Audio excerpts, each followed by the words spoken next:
Hey folks, this is Jake Davis with an on-the-fly review for you, and today I'm talking about Toy Story 4, released last weekend, and starring the voices of Tom Hanks, Tim Allen, Joan Cusack, Keanu Reeves, Christina Hendricks, Wallace Shawn, and Key and Peele.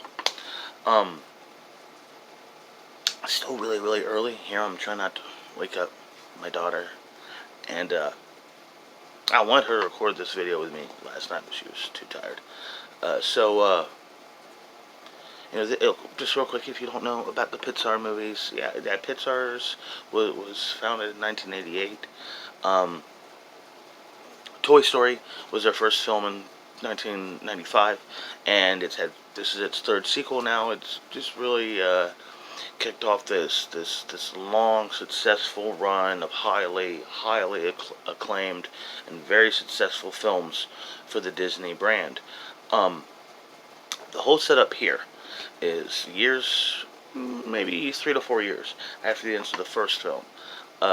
Woody is kind of feeling obsolete. Like there's really nothing left for him to do. He's a closet toy now.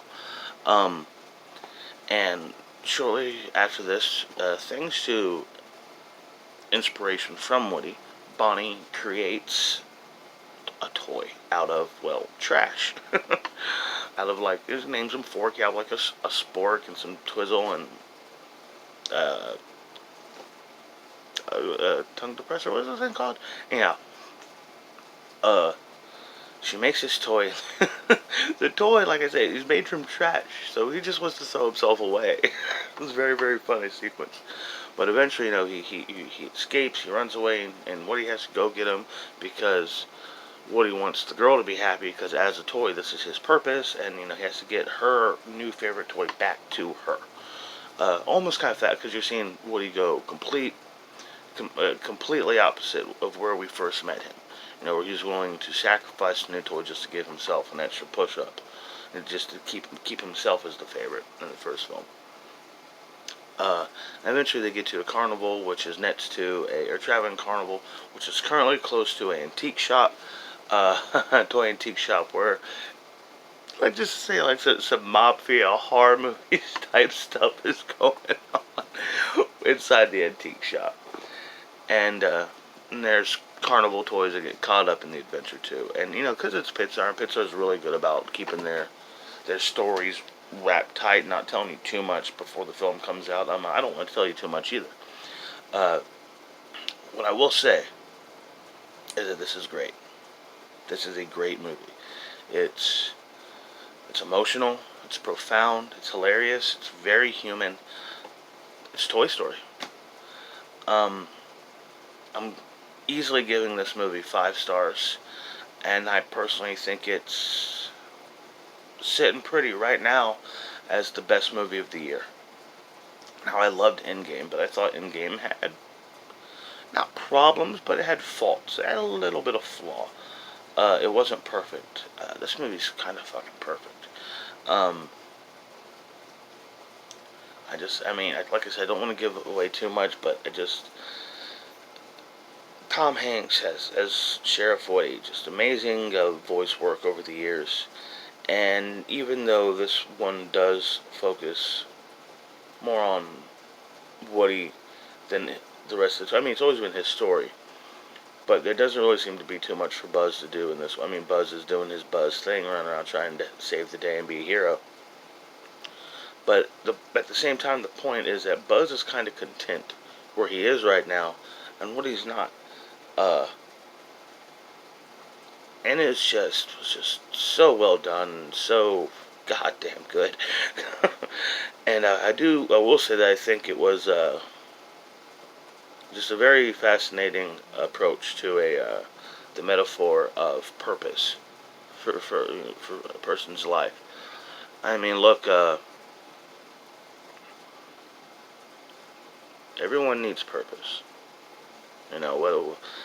Whether you're a father or an artist or a traveler, this is your purpose.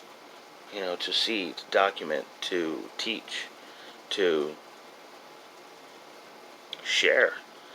All of this is a purpose. And this specifically deals with the concept of, well, you had your purpose, you achieved it, and it's over now. Where do you go from here? Do you just waste away, or do you find new purpose in life? And I thought it, and like I said, I thought it was profound. A lot of it was very profound, very deep. And for a story about a bunch of kids' toys, it's very human. Um, I think this was a masterpiece. Oh, I got to point out the brilliant work of the brilliant way they were able to work around voice and cast members who've tragically passed away over the last 24 years. And I do I do like the new Randy Newman song, even though they like made a point to start this one off with "You Got a Friend in Me." And yeah, there's no. I doubt there'll ever be a Toy Story 5, but I doubt there would be this one. I mean, just at the same time, you kind of feel that as long as John Lasseter, Tim Allen, and Tom Hanks are alive, working, and healthy, they might be able to be talked into another one. Anyhow, like I said, I'm never a person who just thinks original stories necessarily always need a sequel.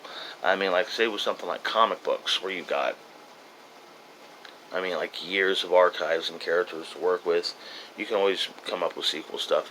Or like with true stories, you can always tell the next chapter of the person's life if you didn't tell like the whole story. Perfect example, something like Elizabeth. Elizabeth was a great movie in 1998, and it ends with her, becoming the queen. So it's like more or less. I mean, it ends with her choosing not to take a husband. I should be more specific. So there was like always this opening. Well, what about the Golden Age? What about the war? What about all Raleigh and all that kind of stuff? And yeah, eventually we got that movie. Some people I know I don't think my wife liked it. I thought it was good, especially since it's a sequel, but it's not the same story. Anyhow, when you deal with original stories, you definitely risk repetition. And I thought this movie was very, very smart about avoiding repetition, because there are certain things after seeing the first three, I was expecting, okay, where are we going to get this beat? When is this going to come? That is going to come in, and where are we going to take this kind of turn? And I was pleasantly surprised to be left waiting for the predictability. Another great thing I praise, Keanu Reeves. I would have never thought Keanu Reeves was such a good voice actor. Well, maybe just the character was just so perfect for him, but he was one of my favorite things about the movie. Overall, of course, it's obviously 5 stars. It is an amazing, magical movie, and I absolutely recommend you see it. Take your kids if you need that excuse. Take them anyway. I'm Jake Davis, and I'll catch you on the fly.